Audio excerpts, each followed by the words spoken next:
মিশিগানের সাম্প্রতিক বিদ্যুৎ বিভ্রাটের ফ্রিজের খাবার নষ্ট হয়ে থাকলে আপনার জন্য রয়েছে গুরুত্বপূর্ণ খবর। স্ন্যাপ বা ফুড স্ট্যাম্প সুবিধাভোগীরা নির্দিষ্ট শর্ত পূরণ করলে নষ্ট হওয়া খাবারের বদলে অতিরিক্ত খাদ্য সহায়তা পেতে পারেন।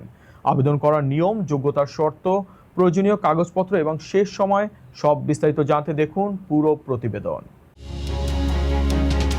যুক্তরাষ্ট্রের মিশিগান অঙ্গরাজ্যে স্বাধীনতা দিবসের ছুটির সপ্তাহান্তে ব্যাপক বিদ্যুৎ বিভ্রাটে বিপাকে পড়েছেন হাজারো পরিবার। দীর্ঘ সময় বিদ্যুৎ না থাকায় ফ্রিজ ও ডিপ ফ্রিজে সংরক্ষিত বিপুল পরিমাণ খাবার নষ্ট হয়ে গেছে। তবে যেসব পরিবার স্ন্যাপ বা ফুড অ্যাসিস্ট্যান্স কর্মসূচির আওতায় রয়েছেন, তাদের জন্য কিছুটা স্বস্তির খবর দিয়েছে অঙ্গরাজ্য কর্তৃপক্ষ।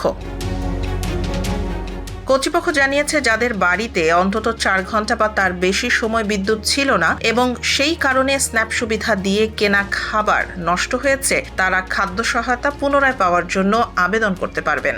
স্বাধীনতা দিবসের সপ্তাহান্তে শুধু ডেট্রয়েট এলাকাতেই প্রায় 78,000 গ্রাহক বিদ্যুৎহীন ছিলেন, অর্থাৎ শহরের প্রায় 12% মানুষ এই বিভ্রাটের শিকার হন। ফলে হাজারো পরিবারকে নষ্ট হয়ে যাওয়া খাবার ফেলে দিতে হয়েছে।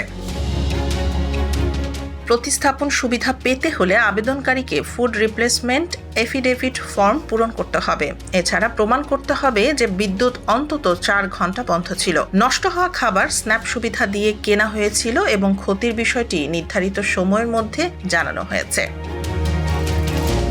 সাধারণ নিয়ম অনুযায়ী খাবার নষ্ট হওয়ার 10 দিনের মধ্যে আবেদন করতে হয়, তবে বড় ধরনের দুর্যোগের ক্ষেত্রে এই সময়সীমা বাড়ানো যেতে পারে। উদাহরণ হিসেবে ওয়েইন কাউন্টিতে আবেদনের শেষ সময় আগামী 23 জুলাই পর্যন্ত বাড়ানো হয়েছে।